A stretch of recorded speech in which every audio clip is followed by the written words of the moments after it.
یہ بہت اہمیت کا حامل ہے۔ حدیث شریف میں آتا ہے کہ اللہ تعالیٰ کو اس عشرے میں کوئی بھی نیک عمل کریں گے وہ بہت زیادہ محبوب ہے،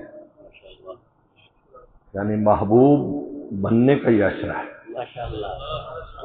کیونکہ جب بھی کہیں کسی عمل کے محبوب ہونے کا ذکر ہے، دراصل وہاں عامل کے محبوب ہونے کا ذکر ہے کہ وہ کرنے والا محبوب ہو جائے گا۔ کلمے تو محبوب ہے، وہ تو اللہ کا نام ہے۔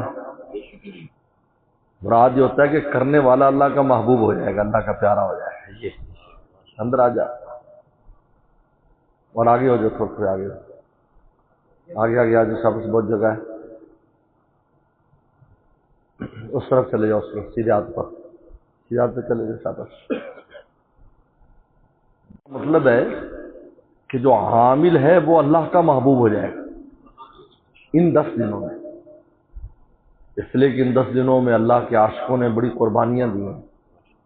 ابراہیم صلی اللہ علیہ وسلم کے پورے تذکرے، اسماعیل صلی اللہ علیہ وسلم، ان کی والدہ، نبی کریم صلی اللہ علیہ وسلم، صحابہ کرام، بہت بڑے بڑے ان کی قربانیاں ان دنوں میں، اور وہ اللہ کی عشق اور محبت میں قربانی دی۔ کہ اللہ نے حج کا جو عمل ہے، یہ حج کا عمل کوئی فرضی یا اپنی طرف سے بنایا ہوا نہیں ہے، ارینا مناسکنا ہے۔ اللہ ہمیں حج سکھا تو جبریل السلام اترے، ابراہیم السلام کو پورا حج کرایا اور بتایا کہ حج ایسے کرنا ہے، اور پھر جو حج ہم کرتے ہیں اس میں پیغمبر صلی اللہ علیہ وسلم پر وحی آتی رہی کہ یہاں یہ کرنا، یہاں یہ کرنا ہے۔ تو یہ حج پورے کا پورا آسمان سے اترا ہے۔ تو جب آسمان سے یہ حج اترا ہے، اس کا مطلب یہ ہے کہ اللہ نے خود عاشقوں کو عاشقانہ عمل سکھایا۔ اندر آنے دو، پیچھا تو رستہ دے دو۔ اور حج کی کوئی ایک چیز بھی ایسی نہیں ہے کہ جو عقل میں آتی ہے، کوئی ایک چیز بھی ہے عقل میں نہیں آتی، لیکن عشق کو سمجھ آتی ہے۔ سلام، کپڑے اتار رہے ہیں، اچھا خاصا انسان کپڑے اتار رہا ہے، چکر لگا رہا ہے، سر مڑا رہا ہے، رمی کر رہا ہے، وقوف کر رہا ہے، اللہ کے گھر کو، گھر کی 1 لاکھ کی نماز چھوڑ کے عرفات کے میدان میں اور مینا کی وادیوں میں جا رہا ہے۔ وہ پوچھنے والا اس کو، بھائی عقل کا تقاضا تو یہ کہ لاکھ کی نماز لیں، 5 دن پورا حاجی غائب رہتا ہے وہاں سے، 5 دن کی 25 نمازیں، لیکن نہیں، محبوب نے کہا کہ ہم وہاں ہیں، اب وہاں آ جاؤ۔ تو جو عاشق ہے وہ پھر ڈر نہیں پکڑے رہے گا، بلکہ وہاں جائے گا۔ محبوب اگر جنگل میں ہے تو جنگل میں چلا جائے گا، اس کے لیے وہی آستانہ ہے۔ مینا میں آ جاؤ، عرفات میں آ جاؤ، مزدلفہ میں آ جاؤ، پھر ہمارے دشمن سے دشمنی کا اظہار کرو، کنکریاں مار رہے ہیں۔